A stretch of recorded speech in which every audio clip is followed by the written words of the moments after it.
Praise లార్డండి. అందరూ బాగున్నారా?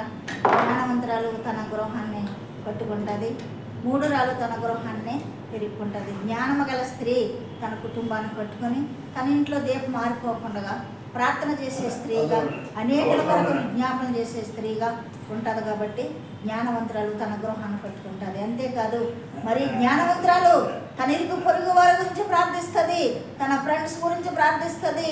అంతేకాదు, ఎవరైతే ఆత్మ వాక్యం అంతగా నశించిపోతున్నారో నశించిపోయిన కూడా ప్రార్థించే స్త్రీగా ఉంటుంది.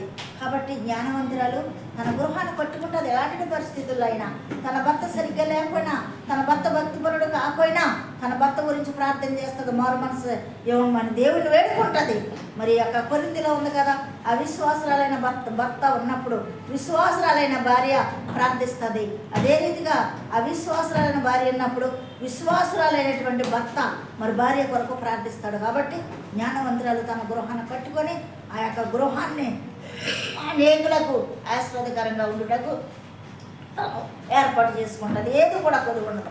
అలాంటి కృప మనందరికి కావాలని స్త్రీలుగా మెయిన్ గృహాల్లో బిడ్డల గురించి, భార్య భర్తల గురించి ప్రార్థన చేసేవారుగా మనం ఉండాలని మరి మనం చేస్తున్నాను. ఈ యొక్క వాక్యం దేవుడు దీవించుగాక. సబ్స్క్రైబ్ చేయండి, లైక్ కొట్టండి, షేర్ చేయండి. మీకు అందరికీ వందనాలు.